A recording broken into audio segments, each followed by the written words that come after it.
যাচ্ছে। আর পারছি না, এটা এত শক্ত কেন? বাবা, বাবা দেখো তো, এই লাউটা কিছুতেই ছিঁড়তে পারছি না। তুই থাক ওখানে, আমি আসছি।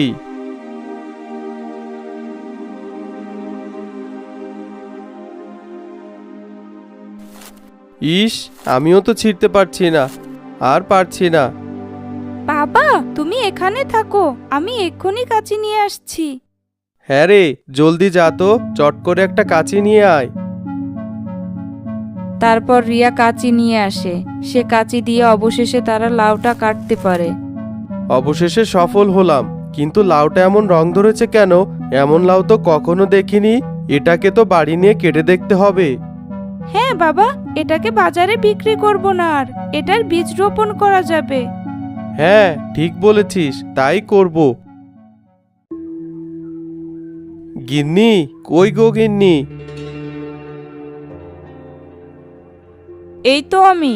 বাবা মেয়ে মিলে আজ তো বেশ খাটাখাটুনি করলে। হ্যাঁ গো গিন্নি। এ কেমন লাউ? এ তো দেখছি একটা রঙিন লাউ। এমন লাউ তো কখনো দেখি নাই। কোথায় পেলে এটা? আর কোথায় পাবো, লাউ গাছেই ধরেছে এই লাউটা। তা তো বুঝলাম, এমন লাউ তো কখনোই দেখি নাই। এমন লাউও হয় নাকি? এই লাউয়ের বীজগুলো আমরা রোপণ করব। আমি বটি নিয়ে আসছি, লাউটা কেটে দেখো তো বাবা।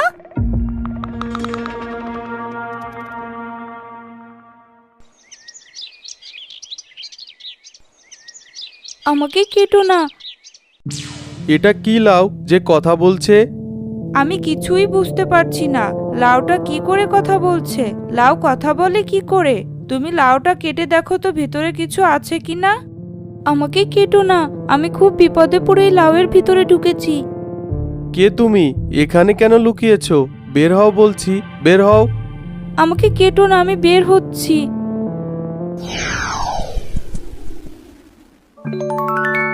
এ কি? এ তো দেখছি একটা পরী। কিন্তু তুমি এখানে কি করে ঢুকলে? আমাদের ক্ষতি করতে এসেছো বুঝি? না না, আমাকে তোমরা ভয় পেও না।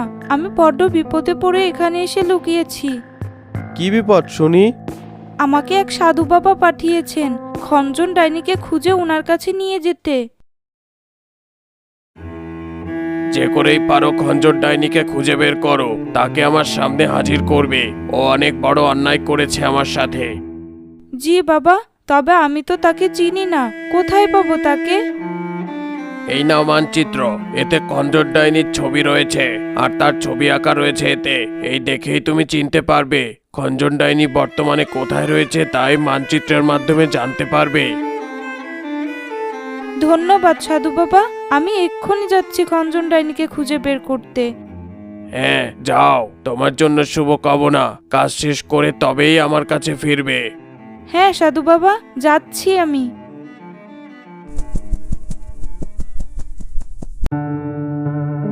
মানচিত্র দেখে খুঁজতে খুঁজতে এগিয়ে এসেছি।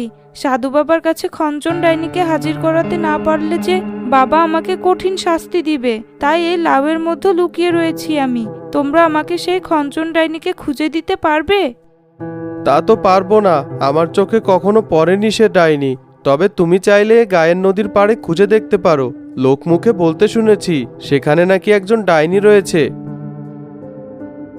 দেখো তো এটা কিনা।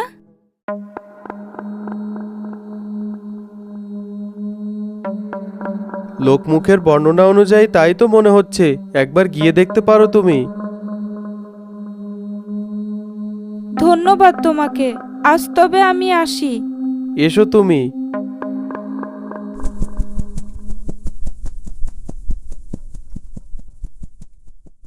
বাবা তুমি বড্ড সাহসী। পরীকে দেখে ভয়ে আমার হাত পা তো কাঁপছিল। তারা অন্যায়ভাবে কখনো কারো ক্ষতি করবে না। আমরা কোনো অন্যায় করিনি তার সাথে, তো আমাদের কেন ক্ষতি করবে সে?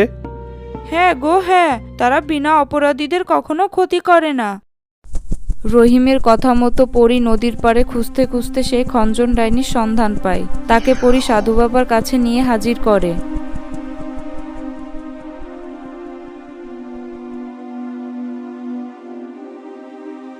অবশেষে তুই এলি। আমাকে ক্ষমা করবেন বাবা, বড্ড বিলম্ব হয়ে গেছে যে। আমাকে ক্ষমা করবেন বাবা, আমাকে ক্ষমা করে দেন। এভাবে তো তোকে ক্ষমা করা যাবে না। গায়ের এক সবজি বিক্রেতা রহিম আমাকে অনেক সাহায্য করেছে বাবা। আমিও তার উপকার করতে আবার সে গায়ে যেতে চাই। তাকে আমার পক্ষ থেকে কিছু উপহার দিয়ে দিও।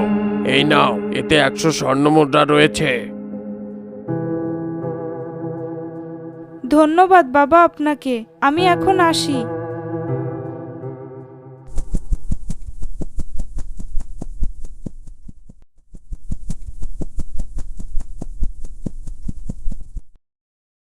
আবার কেন এসেছো তুমি? আমি তোমাদের উপকার করতে এসেছি। তোমরা আমাকে সাধু বাবার শাস্তি থেকে রক্ষা করেছো, আর সাধু বাবাকেও সাহায্য করেছো। খঞ্জন ডাইনির সন্ধান দিয়েছো, তাই সাধু বাবা খুশি হয়ে তোমাদেরকে এই স্বর্ণমুদ্রাগুলো উপহার দিয়েছে। এ মুদ্রা আমি নিব না। কোনো জাদুমন্ত্র করে দিয়েছো তুমি? না না, তেমন কিছু না। তোমরা আমাকে উপকার করেছো, আমাকেও তোমাদের উপকার করার সুযোগ করে দাও। বেশ তবে আজ আসি তবে আমি। তোমাকেও ধন্যবাদ পরি। আমাদের অর্থের বড্ড অভাব। তা আমি জানি। এবার থেকে তোমাদের আর কোনো দুঃখ থাকবে না। আমি আসি তবে। এসো।